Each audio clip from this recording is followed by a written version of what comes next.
आज आपण बघणार आहोत क्रोशाची स्क्रंची.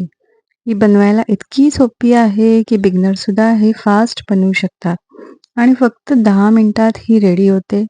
मार्केटपेक्षा खूप स्वस्तात पडते. चला तर सुरुवात करूया. यासाठी ग्रीन आणि शेडेड वूल घेतलेली आहे, रबर घेतला आहे, 3 mm ची सुई आणि सीझर घेतलेली आहे. पहिला मी नॉट बांधून घेते. त्याच्यानंतर या ज्या रबरमध्ये मी पूर्ण 60 सिंगल क्रोशे घालणार आहे. हे मी पूर्ण करून घेतलेत. सिंगल क्रोशे 60 घातलेले आहेत. आता मी शेडेड वूल घेते आणि प्रत्येक आपल्या सिंगल क्रोशावरती 2-2 डबल क्रोशे घालते. सुरुवातीला मी 3 चेन घातल्या आहेत, म्हणजे तो एक डबल क्रोशा पकडला जातो. आणि आता आपण प्रत्येक ह्याच्यामध्ये 2-2 डबल क्रोशे घालून आपण ही सेकंड लाईन कंप्लीट करून घ्यायची आहे. ही मी पूर्ण करून घेतली आहे. पहिल्या चेनमध्ये मी स्लिप स्टिच घालून जॉईन करते. आता हीच प्रोसिजर आपण परत रिपीट करायची आहे. पहिला 3 चेन घातल्या आहेत, त्याच्यानंतर त्याच ह्याच्यामध्ये अजून एक डबल क्रोशा घातलाय. आता प्रत्येक ह्याच्यामध्ये डबल क्रोशावरती आपल्याला अजून 2-2 डबल क्रोशे घालायचे आहेत.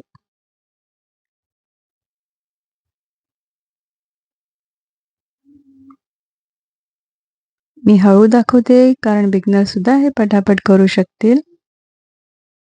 ही मी सेकंड लाईन पण कंप्लीट केलेली आहे. आता बघा, हीच पूर्ण करून मी जॉईन केलेली आहे.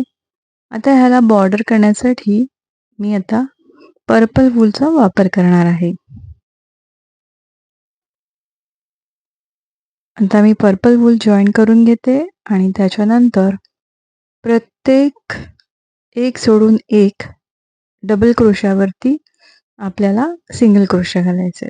परत बघा, कुठल्याही याच्यात तुम्ही केलं तरी चालेल. एक सिंगल क्रोशिया, 3 चेन आणि एक सोडून त्याच्या पुढच्या ह्याच्यामध्ये एक सिंगल क्रोशा, एक डबल क्रोशा,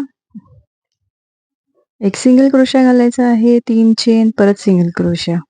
असं करत करत हे रो कंप्लीट करून घ्यायचं आहे.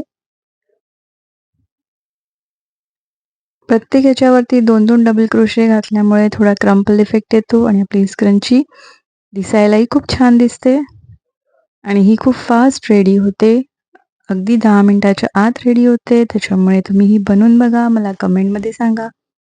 माझा व्हिडिओ आवडला तर लाईक करा, शेअर करा, कमेंट करा आणि अजूनपर्यंत सबस्क्राईब नसेल केलं तर सबस्क्राईब करा. भेटूया पुढच्या व्हिडिओमध्ये. बाय.